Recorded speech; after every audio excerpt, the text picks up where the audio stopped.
Há uma frase que circula entre homens cansados de tentar acertar. Todas dizem que querem um bom homem, mas quando ele aparece com disciplina, princípios e limites, vira narcisista, manipulador e egocêntrico. E sabe por que essa frase dói? Porque tem um pedaço de verdade e um pedaço de auto-engano. O pedaço de verdade é que sim, existe uma confusão real entre limites saudáveis e controle disfarçado de boundaries, entre firmeza e rigidez, entre princípios e julgamento moral. O pedaço de auto-engano é que muitos homens chamam de disciplina, o que é só controle, rotulam de princípios, o que é inflexibilidade, e vendem como limites, o que é, na prática, manipulação emocional com linguagem de autoajuda. Esse bloco não veio para te dar razão fácil nem para te culpar em massa. Veio para te dar um bisturi. Cortar o que é legítimo do que é fachada. Porque homens de boa fé merecem saber quando estão sendo acusados injustamente e quando estão vendendo coerção como caráter. Comecemos pelo óbvio que ninguém quer encarar.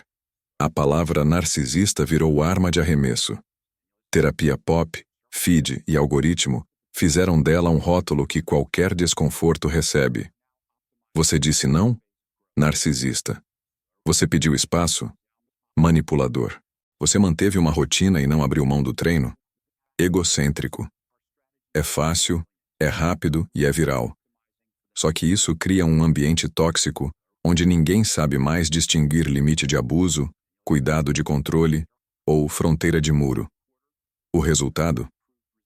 Homens que realmente estabelecem limites saudáveis começam a duvidar de si mesmos, e homens que controlam sob verniz de boundaries se sentem validados porque todo mundo é sensível demais. Ambos os lados ficam mais confusos, mais defensivos e mais solitários. Mas há um segundo lado da moeda. Há homens que vestiram a linguagem de autocuidado, disciplina e não negociável para disfarçar comportamentos que são, sim, controladores. Pesquisas e debates recentes em psicologia apontam que boundaries mal compreendidos viraram ferramenta de manipulação. Quando alguém diz, meu limite é que você não pode sair com aquele amigo, isso não é limite, é controle. Limite legítimo diz o que você vai fazer. Se houver desrespeito X, eu saio da conversa. Controle diz o que o outro deve fazer. Você não pode fazer X e Y se não está me desrespeitando. A linha é fina, mas decisiva. Homens que não dominam essa distinção constroem relações onde a parceira se sente vigiada, não segura, onde princípios viram leis inflexíveis, onde disciplina vira imposição de agenda. E quando ela nomeia o desconforto, ele grita, você não respeita meus limites. Quando na prática ele não tem limites, tem cercas.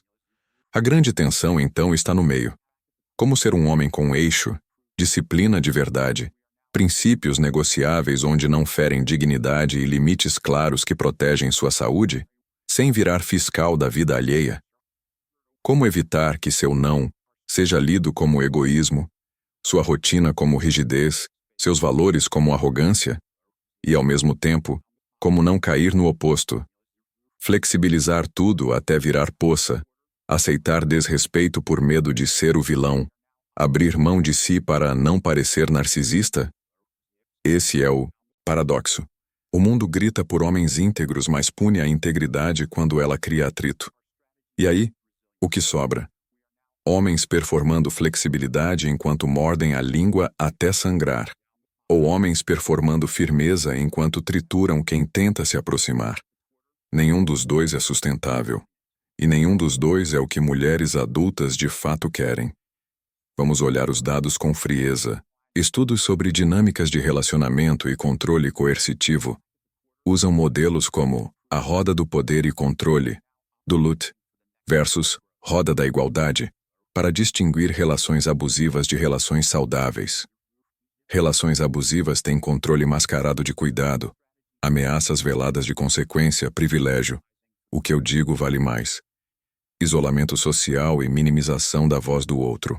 Relações saudáveis têm negociação, respeito, busca por resolução mutuamente satisfatória, abertura à mudança e responsabilidade compartilhada. Quando um homem impõe, minha disciplina é não negociável e você tem que se ajustar, ele está operando no campo do privilégio masculino disfarçado de padrão alto. Quando um homem diz, minha disciplina é isso, se não combinarmos, cada um segue seu caminho, ele está operando no campo do respeito. A diferença não está na firmeza, está em quem arca com o custo da decisão. Também é verdade que há mulheres, como há homens, que weaponizam linguagem terapêutica. Você é narcisista, vira desqualificação preventiva de qualquer não. Você está sendo manipulador, vira defesa contra pedidos legítimos de reciprocidade. Você é controlador, vira escape para evitar responsabilidade. Isso existe, é real e precisa ser nomeado. Mas, e aqui está o pulo do gato, você não combate isso virando de fato o personagem que te acusam. Você combate com clareza cirúrgica, linguagem limpa, contratos explícitos e disposição para sair quando o ambiente for irrespirável. Homem maduro não briga por rótulos, briga por realidade. E realidade se mede em fatos, efeitos e acordos cumpridos, não em quem gritou narcisista primeiro. Este vídeo vai te dar o mapa para distinguir disciplina de rigidez, princípios de dogmas, limites de controle. Vai te mostrar como comunicar valores sem virar pregador, como manter rotina sem virar ditador, como dizer não sem virar inimigo. E principalmente como identificar quando a acusação é injusta e o que fazer, e quando é sinal vermelho de que você precisa reformar conduta. No final você sai sabendo exatamente onde está a linha, e como andar nela sem cair nem para a puxa-saquismo nem para a tirania. Porque o objetivo não é vencer a discussão, é construir relações onde você possa ser você, sem precisar esmagar ninguém, e sem precisar se apagar. Vamos lá. A palavra disciplina soa a metal, forja, repetição, resiliência. E homens foram educados a reverenciá-la como virtude suprema. O problema não é a disciplina, é quando ela endurece tanto que vira rigidez. E rigidez não é força, é fragilidade disfarçada.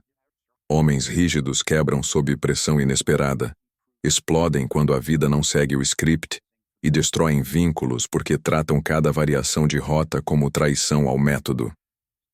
Disciplina de verdade é outra coisa. É manter o eixo enquanto ajusta a forma. É ser previsível nos valores e flexível nos caminhos. É honrar compromissos, sem transformar cada imprevisto em crise moral. Se você quer saber se sua disciplina está sendo lida como caráter ou como controle, a pergunta é simples. Ela te protege ou isola os outros? Disciplina saudável tem 3 marcadores. Primeiro, ela é autoimputada.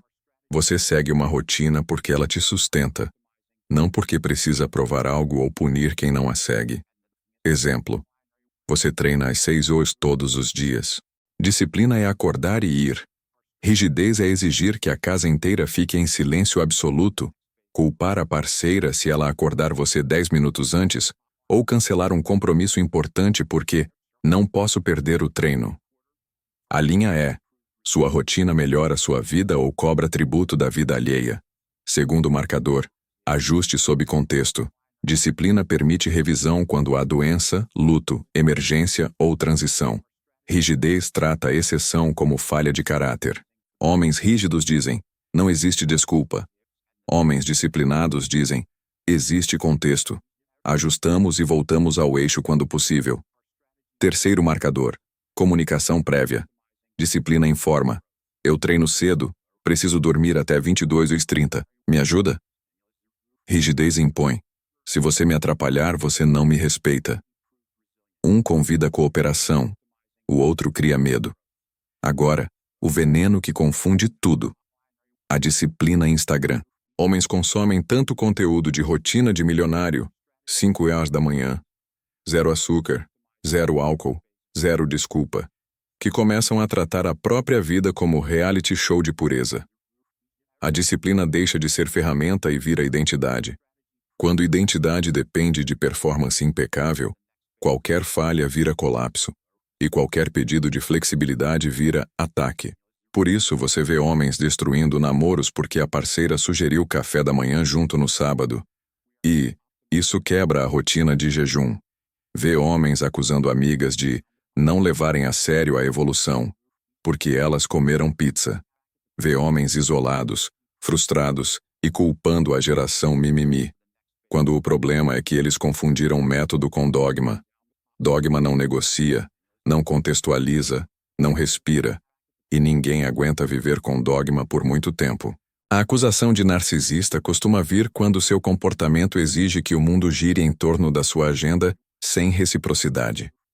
Narcisismo, clinicamente falando, é um padrão persistente de grandiosidade, necessidade de admiração e falta de empatia. Mas na conversa cotidiana virou sinônimo de você só pensa em você. E há um grão de verdade operacional. Se você vende como disciplina o que é, na prática, minha rotina importa mais que tudo, você está treinando as pessoas a sentirem que não cabem na sua vida, a não ser como plateia. Exemplo prático. Você combina jantar às 20 horas. Ela atrasa 15 minutos por imprevisto no trabalho. Você já comeu sozinho, deixou o prato dela frio e fez questão de dizer: eu não espero, eu tenho disciplina. Isso não é disciplina. É punição disfarçada de padrão. Disciplina seria: entendo o imprevisto. Comi porque meu protocolo pede. Mas esquentei o seu e vamos conversar enquanto você come. Mesma rotina, zero hostilidade. Como saber se você cruzou a linha? Teste de 3 perguntas. 1. Suas rotinas permitem espaço para imprevistos das pessoas que você diz amar, ou elas têm que se encaixar perfeitamente no seu molde? 2. Quando alguém pede ajuste, horário, formato, frequência, você consegue negociar sem sentir que sua identidade está sendo atacada? 3. As pessoas ao seu redor se sentem seguras para pedir coisas de você ou têm medo da sua reação? Se a resposta para 1 e 2 é não e para 3 é tem medo, você saiu da disciplina e entrou na tirania. E tirania, por mais que vista roupa de padrão alto, continua sendo tirania. Ajuste prático. Construa janelas de flexibilidade na sua rotina. Exemplo. Seu treino é sagrado, mas você reserva 2 manhãs por mês onde pode trocar pelo período da tarde, se houver algo importante para alguém que você ama. Seu sono é prioridade, mas você negocia 1 exceção por semana para evento social relevante. Isso não é quebrar disciplina, é instalar redundância emocional, que permite convivência adulta. Homens que fazem isso mantêm a forma, o foco e os vínculos. Homens que não fazem mantêm a forma, o foco e a solidão. Você escolhe o pacote. Outro ponto. Disciplina também é linguagem. Homens rígidos falam em absolutos. Sempre, nunca, todo mundo, ninguém. Homens disciplinados falam em frequências e contextos. Geralmente, na maioria das vezes, quando possível. Essa diferença microscópica muda tudo. Eu nunca bebo. Fecha a porta. Eu raramente bebo, mas em celebrações específicas topo uma taça. Abre espaço. Eu sempre acordo às 5 horas, vira lei. Eu acordo às 5 horas, quando não há emergência, vira método. O mundo real não é preto e branco. Quem trata como preto e branco vira refém do próprio padrão e transforma todo desvio em trauma. Fechando o bloco, se você é acusado de narcisista, manipulador ou egocêntrico toda vez que impõe um limite, há 2 possibilidades. Primeira, você está lidando com alguém que weaponiza a linguagem terapêutica e não tolera não. Nesse caso, o problema não é você, é a compatibilidade ou a saúde emocional dela. Segunda, você está vendendo controle como limite, rigidez como disciplina e punição como consequência. Nesse caso, o problema é você e precisa de reforma antes que vire exatamente o personagem que teme. A boa notícia?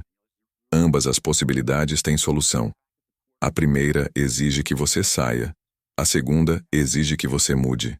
E homem maduro tem coragem para ambas. No próximo bloco, vamos dissecar princípios.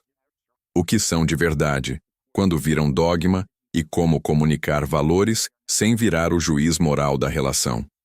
Todo mundo fala de valores e princípios, mas pouca gente sabe o que isso significa na prática.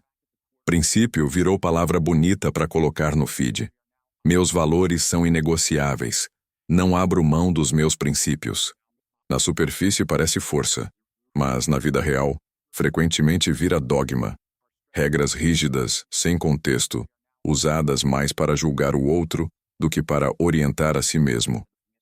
A diferença entre princípio e dogma é simples e brutal. Princípio organiza a sua conduta. Dogma quer controlar a conduta do outro. Princípio é bússola interna. Dogma é torno de oficina no pescoço de quem está perto. E é aqui que muitos homens de boa fé cruzam a linha sem perceber e acabam rotulados como moralistas, narcisistas ou manipuladores, não porque têm valores, mas porque usam esses valores como bastão. Comecemos alinhando definição. Princípios são convicções profundas sobre como você quer viver e se relacionar. Honestidade, lealdade, responsabilidade financeira, fidelidade, respeito à liberdade do outro, fé, projeto de família, ética de trabalho. Eles orientam o que você aceita fazer, tolerar, apoiar. Dogmas são versões endurecidas desses princípios, sem contexto e sem abertura para diálogo. Quem não pensa assim está errado. Se você não fizer exatamente isso, você é X. Minha visão é a adulta. Qualquer divergência é imaturidade. Pesquisas em psicologia de relacionamentos mostram que casais saudáveis compartilham valores centrais, mas conseguem negociar práticas. Já relações disfuncionais confundem valor com forma e travam guerra em torno de detalhes, hora, jeito, sequência, como se fossem essência. Exemplos concretos. Princípio, honestidade. Na prática, você se compromete a não mentir sobre temas relevantes, a admitir erros, a não esconder vida paralela. Dogma. Se você não me contar absolutamente tudo o que pensa e sente, está sendo desonesta. Aqui, você transforma privacidade e nuances internas em crime. Resultado. A pessoa se sente constantemente auditada, nunca segura para elaborar algo antes de dizer, e passa a esconder não porque é má, mas porque está cansada de julgamento. Outro exemplo. Princípio. Família em primeiro lugar. Princípio saudável. Você organiza carreira e lazer respeitando compromissos familiares. Comparece nas datas-chave. Protege o lar de excessos. Dogma. Tudo que não seja família é egoísmo. Se você quer ver amigos sozinha, está me desrespeitando. O que era valor vira prisão. Um dos motivos para homens serem chamados de narcisistas ou manipuladores, quando falam de princípios, é justamente esse deslocamento. Em vez de usar o valor para guiar as próprias escolhas, eles usam o valor como régua para medir a parceira o tempo todo. É uma forma sutil de controle coercitivo que especialistas vêm alertando. A linguagem de "eu só quero uma parceira alinhada com meus valores" vira, na vida real, ou você faz exatamente como eu faria, ou está me traindo. O termo coercive control, controle coercitivo, descreve padrões em que uma pessoa define regras rígidas de comportamento sob o pretexto de amor, proteção ou moralidade, o que inclui usar princípios para limitar amizades, roupas, hobbies e decisões da outra pessoa. Como fugir disso e continuar sendo um homem de princípios sem virar o pastor da casa? 3 critérios. 1. Princípios são declarados como eu e não como você. Eu não traio. Eu não minto sobre dinheiro. Eu não me relaciono com quem usa drogas pesadas. A fronteira está nas suas ações e escolhas de convivência, não no script que o outro é obrigado a seguir enquanto você permanece ali. 2. Princípios são discutidos cedo, não usados como armadilha tarde.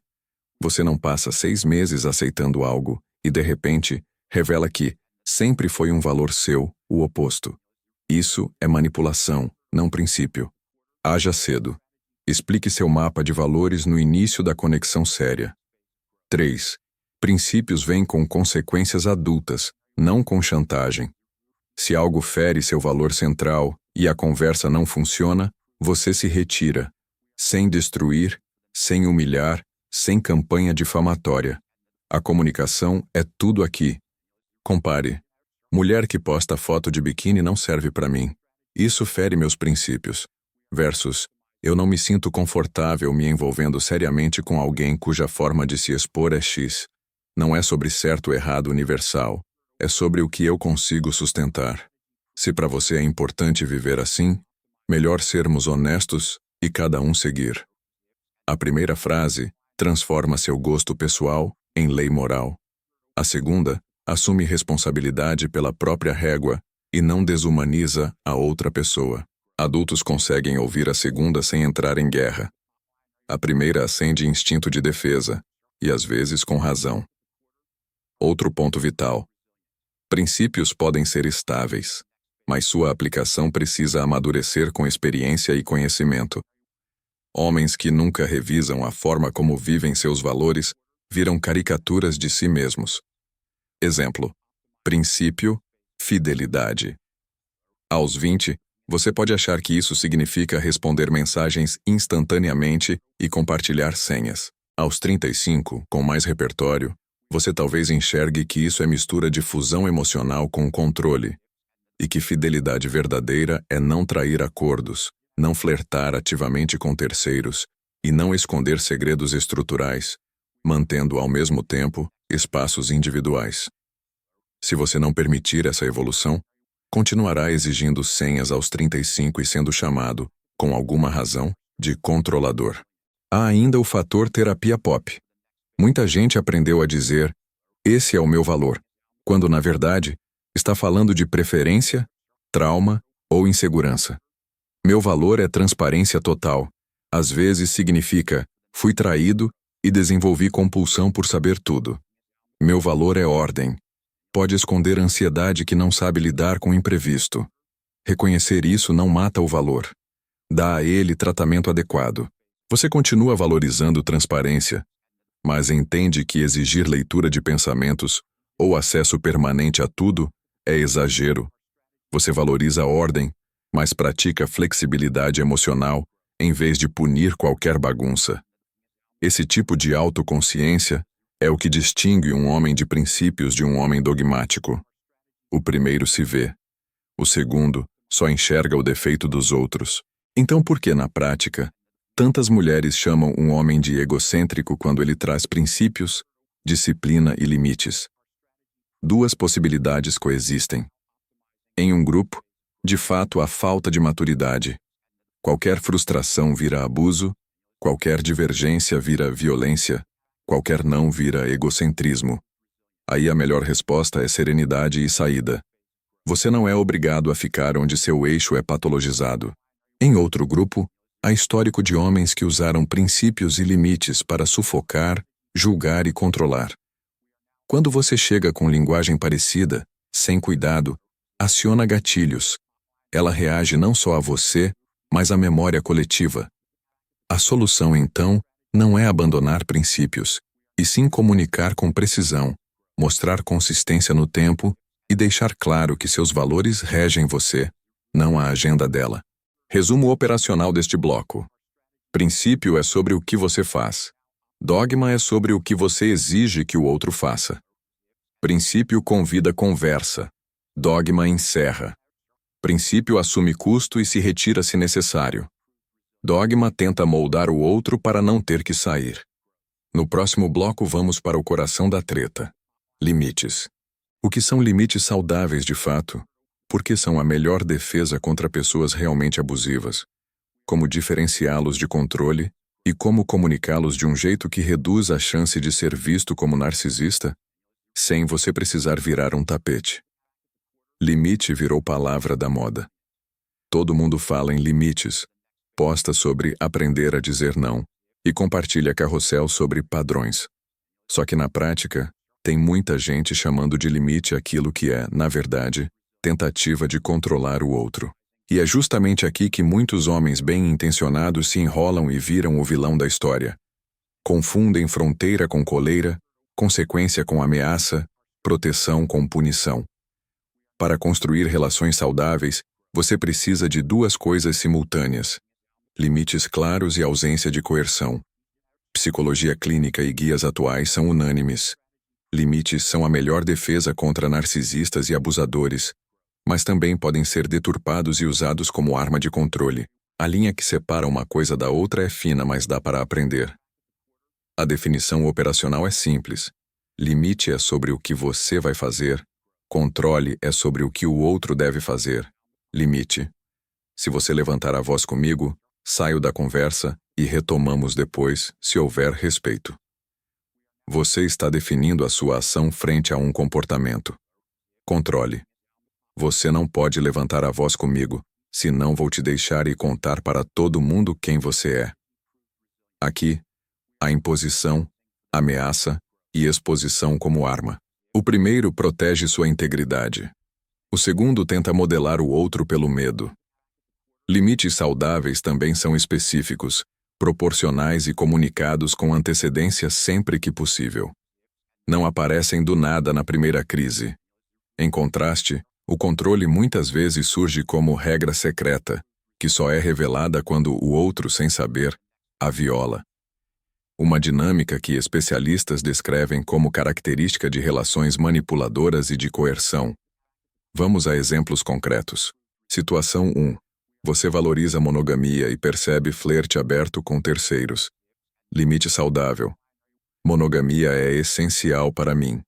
Se houver flerte ou envolvimento com outras pessoas, não consigo seguir em relação séria, então eu me retiro. Controle. Você não pode postar foto, não pode viajar sem mim, não pode sair com ninguém porque isso me fere. A diferença? No limite, você define sua régua e sua saída. No controle, você dita a agenda da outra pessoa.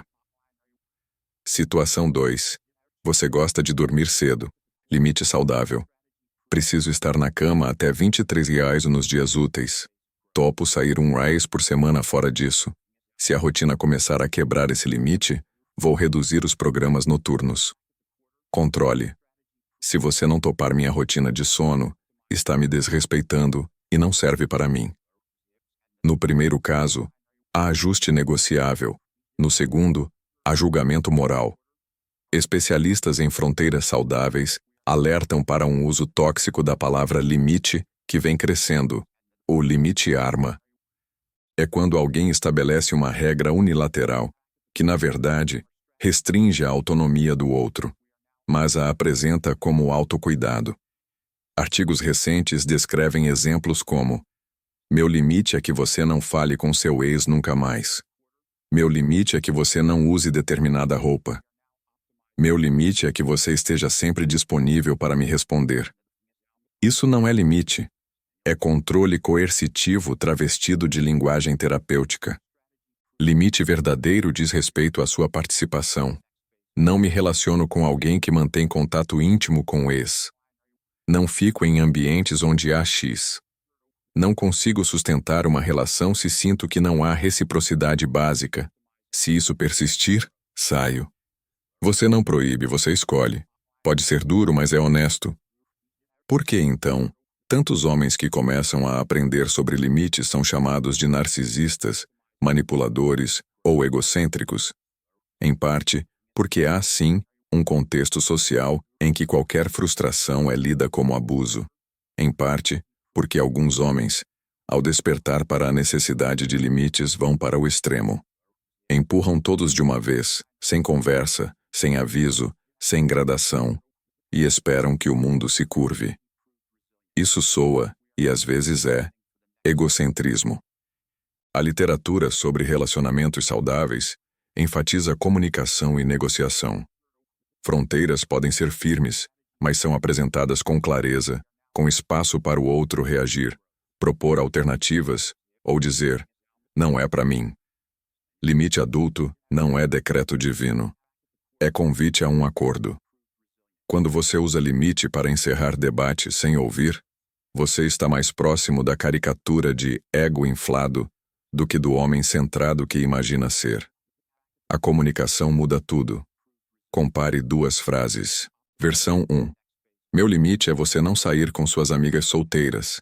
Se sair, Está desrespeitando nosso relacionamento. Versão 2. Eu me sinto inseguro com alguns contextos. Preciso de clareza sobre o que acontece nesses rolês. Meu valor é fidelidade. Se eu perceber flertes ou acordos que não combinamos, não consigo seguir. Se isso for muito diferente do que você quer viver, talvez não sejamos compatíveis. Na primeira, você tenta controlar a vida social dela. Na segunda, você expõe insegurança, valor e consequências sem ditar agenda. A segunda ainda pode ser desconfortável, pode levar a término, mas é honesta e centrada em você. A primeira quase convida a resposta: controlador narcisista. Há ainda um ponto delicado. Limites não são só o que você diz, são o que você faz. Se você declara fronteiras e nunca as aplica, está treinando o outro a ignorá-las. Artigos sobre lidar com pessoas realmente narcisistas enfatizam que falar não adianta sem ação. É a consequência coerente que define o limite. Ao contrário, se você aplica punições desproporcionais, dias de silêncio, humilhação, retaliação indireta, você está praticando controle emocional, não limite. Saúde aqui é consistência e proporcionalidade. Avise, dê espaço para ajuste, mantenha a consequência anunciada se nada mudar, sem vingancinha. Isso vale para tudo: gritos, sumiços, traições, desordem financeira. Limite é uma decisão difícil que você toma uma vez e sustenta, não uma arma que você balança toda semana. Como reduzir a chance de ser lido como vilão quando está, de fato, protegendo sua integridade? 4 práticas. 1. Fale cedo. Não espere estourar para revelar um limite. 2. Use eu e meu valor, em vez de rótulos. Para mim é inviável, não isso é errado. 3. Aceite perda. Todo limite real pode gerar término. Se você não está disposto a perder, vai manipular para manter. 4. Seja simétrico. Aceite limites dela também. Não existe maturidade unilateral. Artigos sobre novas regras de namoro batem muito nisso. Relações adultas exigem acordos bidirecionais. Se só um lado define fronteiras, a balança nunca se equilibra. E se mesmo assim te chamarem de narcisista, manipulador, egocêntrico?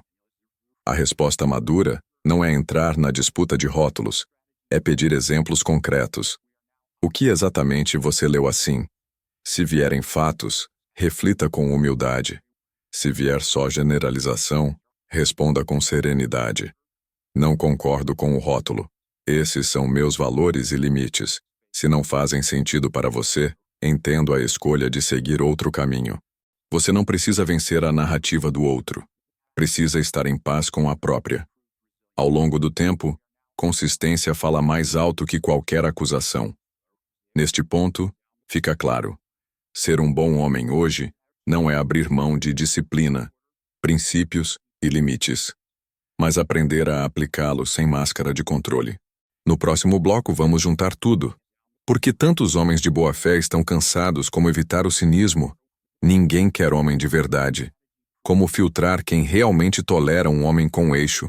E como comunicar tudo isso desde o começo da relação para não ser surpreendido com rótulos lá na frente?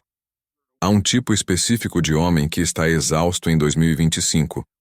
Não é o predador, não é o sedutor profissional, não é o cara que vive de jogo. É o homem de boa fé que se esforçou para ter rotina, caráter, responsabilidade, que tenta falar a verdade, mas se vê repetidamente caindo no mesmo roteiro. No começo, é admirado pela disciplina, pelos princípios, pelos limites.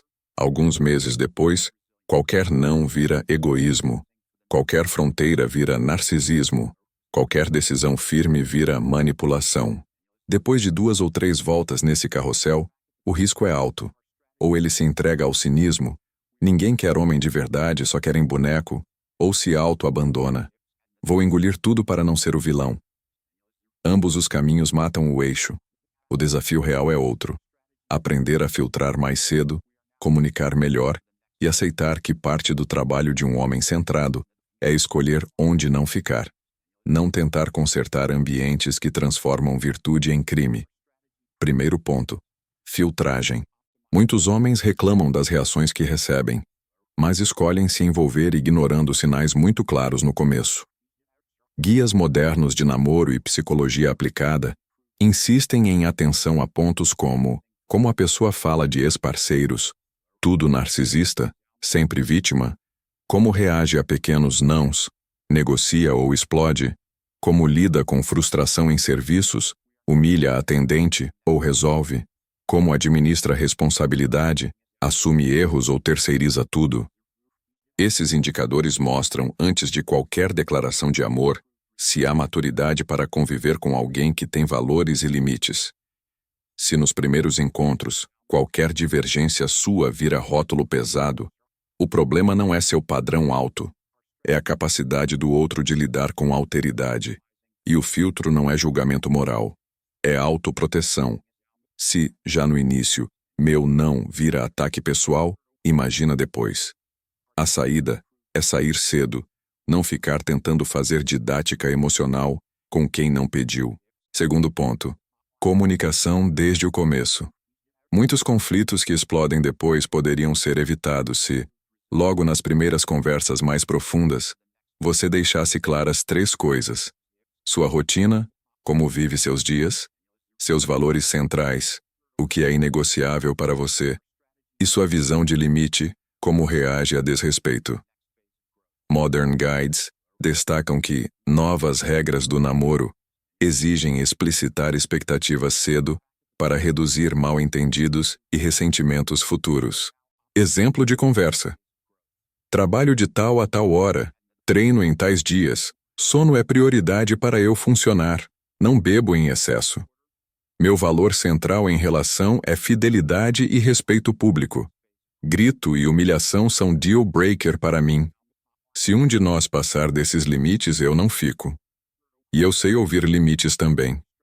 Isso pode parecer duro, mas adultos agradecem clareza. Quem se afasta por isso está fazendo um favor. Melhor recuar no capítulo 1 do que morrer no 10. Terceiro ponto. Aceitação da perda.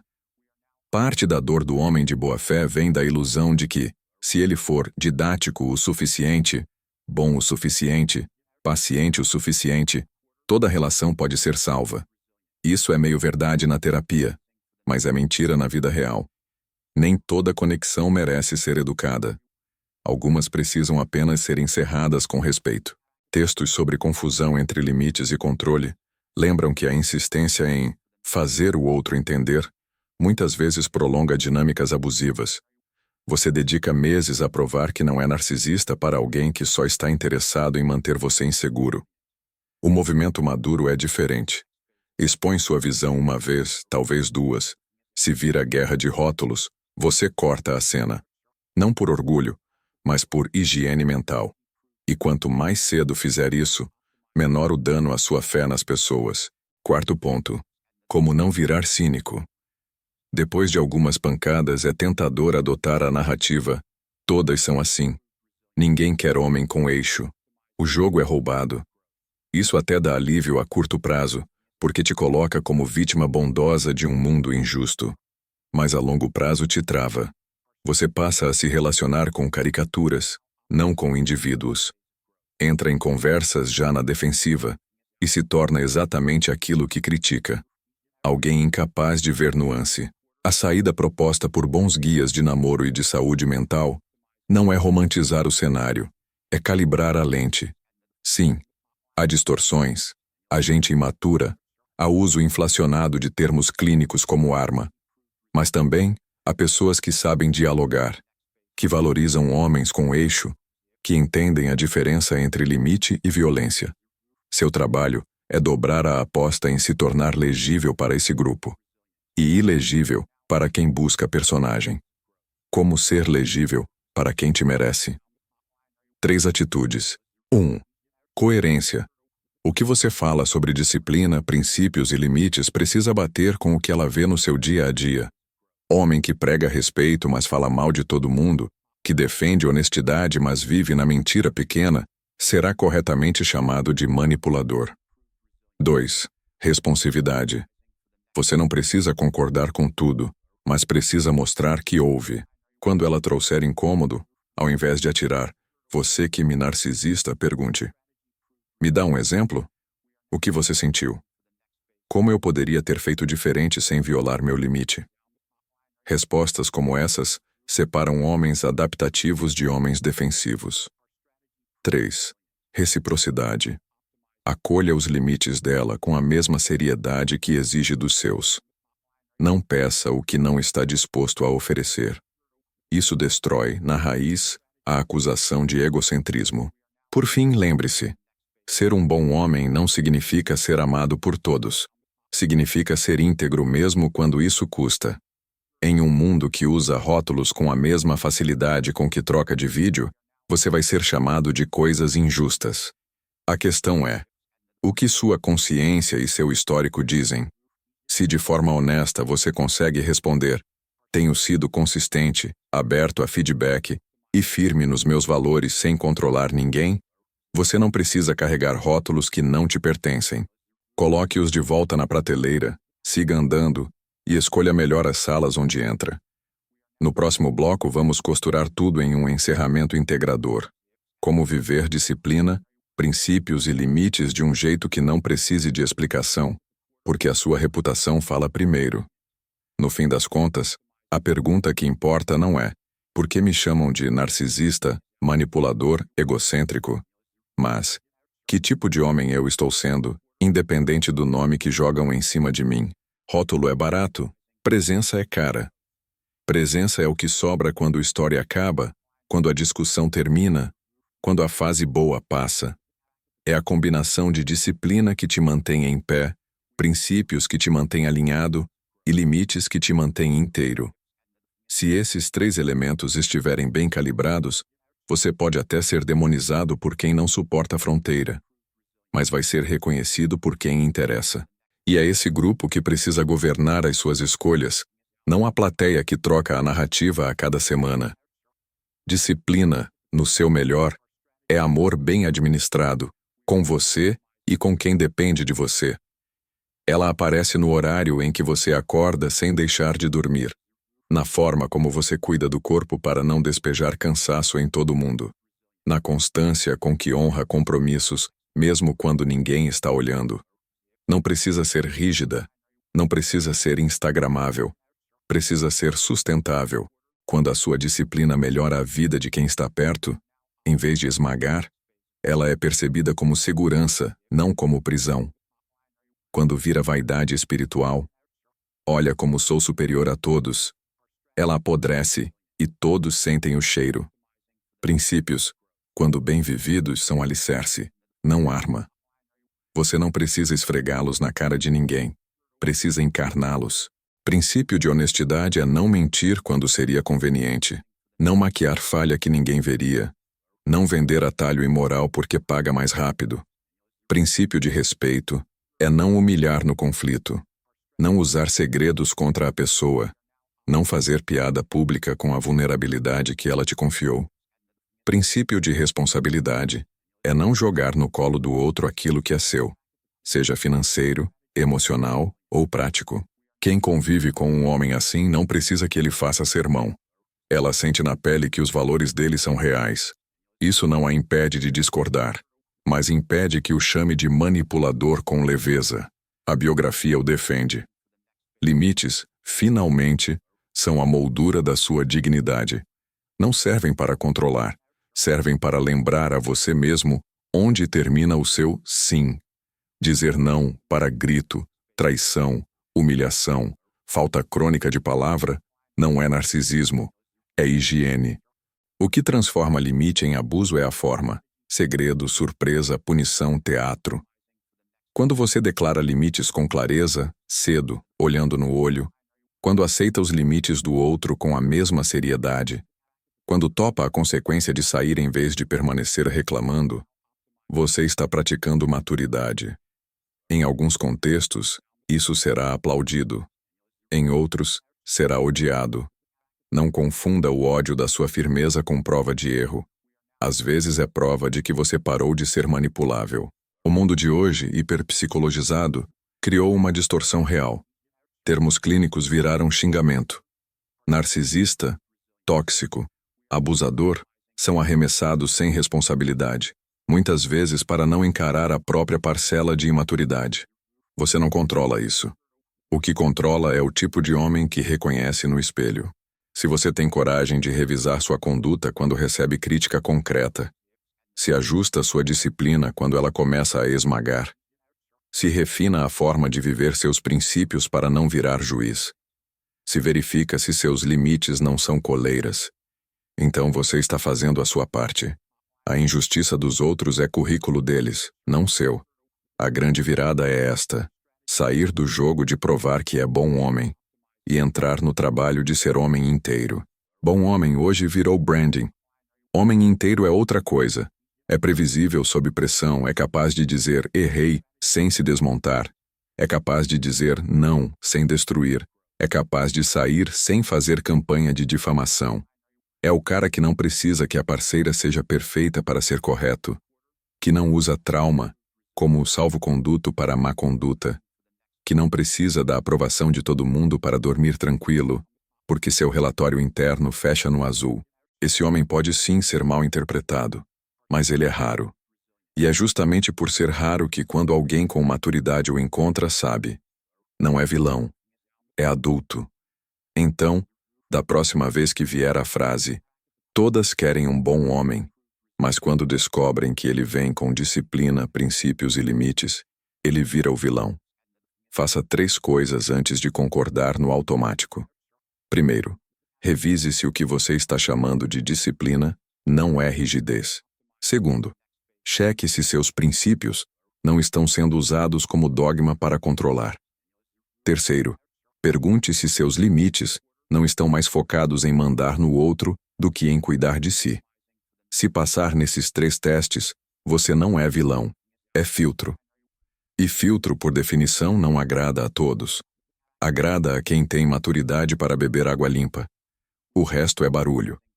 E barulho não paga suas contas, não segura sua cabeça no travesseiro, não cria filhos, não constrói legado. Quem faz isso é você, com disciplina humana, princípios vivos e limites saudáveis. Conclusão: seja o homem que não precisa explicar. No fim, disciplina, princípios e limites não são negociáveis para quem quer viver inteiro, mas precisam ser vividos com precisão cirúrgica, não com martelo.